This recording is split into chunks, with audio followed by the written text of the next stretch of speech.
Et maintenant, donc on va rentrer dans le vif du sujet. Donc là, je vous ai donné la solution au problème d'Inkscape. Et maintenant, donc, on va rentrer dans le vif du sujet, la solution du CMJN. Alors, j'ai fait tout un baratin, mais je vais essayer de vous le résumer assez facilement. Donc là, je lance GIMP 3. GIMP 3, la dernière fois, on est allé dans Édition et on est allé dans Préférences. Ensuite, on est allé ici dans la gestion des couleurs, ici. Et je vous avais dit, eh bien, vous mettez votre profil à vous de votre ordinateur. Ici, il faut mettre le profil et encore ici, normalement, en fait, c'est pas vraiment pris. Mais maintenant, si ça l'est pris, donc il faut bien prendre le profil de l'ordinateur et là, le profil, donc CMJN. Et ce que j'avais complètement zappé, moi, c'est que normalement, dans épreuve sur écran, on est censé avoir un profil CMJN. Mais ce profil CMJN, il a disparu ici.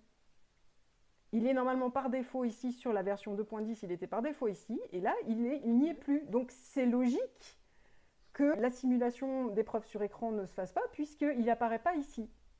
Ici, on a fait tout ce qu'il fallait, on a fait tout bien.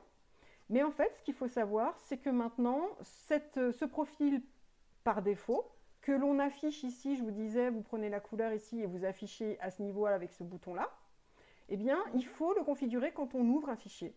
Exemple. Là, À chaque fichier? à chaque fichier, ouais. Mais c'est à chaque image. Oh, ok. Non, à chaque image. Pas à chaque fichier, mais c'est à chaque image. Et on va bien faire la différence Ouais. entre les images et les calques, hein. Quand tu as une image, ici, tu prends par défaut. Donc moi, j'ai configuré pour que ce soit du 1920, donc un écran, quoi, la taille d'un écran par 1080. J'ai mis que ce soit toujours en 72 ppp. Et ici, qu'il n'y avait pas sur GIMP 2.10, il y a le profil de couleur. Et le soft proofing color profile, c'est-à-dire le profil de l'écran test. Et donc c'est ici qu'il faut rajouter donc l'isocoatide, sachant que, Ok. alors ça, par exemple, tu n'es pas obligé de le faire à chaque fois. Moi, je l'ai configuré par défaut parce que moi, ça m'intéresse. Mais c'est vrai que s'il y a des gens, alors je reviens parce qu'on ne voit pas, hop. Si les gens, la plupart des personnes qui vont utiliser GIMP, par exemple, ne l'utilisent que pour faire des choses qui vont apparaître à l'écran. Je veux dire, c'est quand même embêtant de mettre par défaut la simulation en CMJN parce qu'elle va se mettre par défaut après. Donc, après, il faut penser à décocher la case. Donc ça, c'est embêtant. Mm.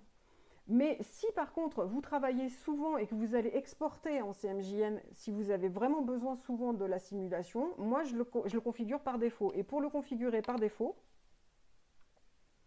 on va donc ici donc dans édition, dans les préférences, et on va donc dans l'image par défaut.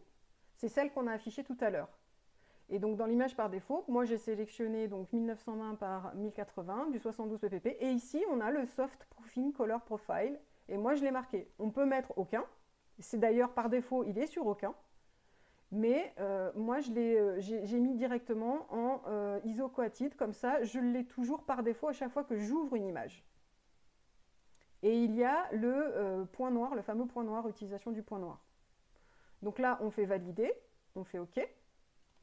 Et ce qui fait que maintenant, moi, à chaque fois que je crée un document, je crée une nouvelle image, j'ai même plus besoin d'aller dans les options, je sais qu'il est sélectionné par défaut, donc je fais valider.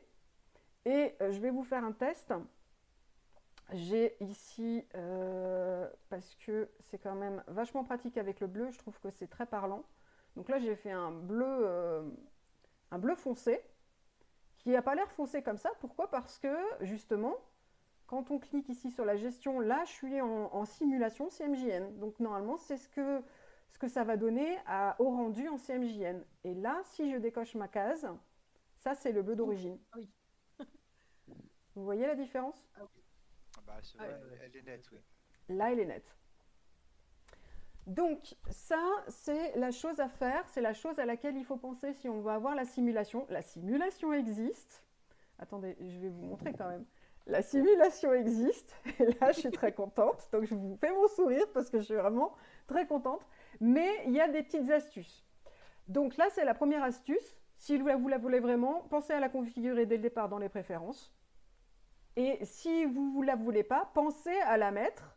Mais si vous ne l'avez pas mise, par exemple, je vais créer donc un nouveau fichier. On va faire en sorte, par exemple, que je vais créer une nouvelle image et on va dire que vous, votre option ici, elle est décochée. Et ah mince, c'est pas, oui, si c'est bon, c'est la bonne, c'est le soft profile validé. Donc là, elle est décochée, ce qui fait que, donc je refais mon test. Si je mets mon profil bleu, il apparaît directement en bleu très qui pète, quoi. Bleu flashou. Et si je fais l'affichage des couleurs, et ben là, il n'y a rien qui se passe. Mais il faut savoir que vous pouvez aussi configurer ça a posteriori. Pour ça, vous allez, puisque ça c'est une image, et d'ailleurs on verra tout à l'heure la notion d'image et de calque, la différence. Donc, je vais prendre suite celle-là. Ça c'est une image.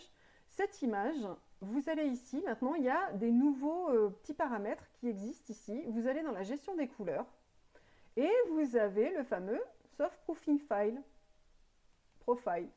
Et donc là, vous cliquez, vous allez sur ISO-Coated, vous prenez votre profil CMJN, vous faites sélectionner. Et maintenant, normalement, vous pouvez donc cliquer et vous avez votre profil qui se met en place. Ça va? Yep. Donc ça, c'est l'autre solution, il faut penser à le faire. Et enfin, la dernière chose, c'est que avec GIMP, donc on va par exemple, je vais abandonner, là je suis en train de faire CTRL-W pour tout fermer. Si j'importe directement, parce que parfois on aime bien faire juste des glisser-déposer. Et donc là, je suis sur mon dossier, je vais prendre ici mon fichier, je le glisse-dépose et tout de suite il s'ouvre dans GIMP. Et bien, il faut savoir qu'il ne va pas s'ouvrir automatiquement, même s'il est sélectionné par défaut dans les préférences, il ne va pas s'ouvrir automatiquement avec le profil CMJN. Il va falloir aller le faire manuellement. Tac, là il n'y a aucun. Et donc il faut aller ici, ISO-Coated, et sélectionner. Et là, le profil par défaut, la simulation CMJN apparaît. C'est bon? C'est bon. Yep. Donc, je suis heureuse. Le profil CMJN, le soft proofing, donc, fonctionne très bien sur GIMP, sachant que, comme je le disais la dernière fois, il est fonction en fait de vos paramètres d'écran. Donc c'est en fonction des paramètres d'écran, il va plus ou moins... Moi c'est hyper flagrant parce que mon écran, comme je le disais, il est très clair et en fait il est mal calibré mon écran, donc du coup il est très clair, donc du coup il y a une énorme différence. Et moi j'ai appris à gérer, parce que moi je trouve ça pratique parce que je vois quand même qu'il y a des différences et donc je vais monter, je vais vous en parler tout à l'heure, je vais faire varier certains paramètres pour faire cette correction, pour que mon fichier en 3 couleurs que je vais exporter ensuite sur Scribus, il va avoir des couleurs, on va dire, il va avoir au moins des couleurs un peu plus pétantes, mais voilà, donc ça vous donne une petite idée. Sachant que, comme disait Scottis tout à l'heure, quoi qu'il arrive, il y aura toujours un petit décalage entre ce que vous avez à l'écran et ce qui va sortir à l'imprimante, parce que ce n'est pas la même calibration, quoi qu'il arrive, il va y avoir un décalage. Ce qu'on va essayer de faire, nous, c'est de réduire au minimum ce décalage.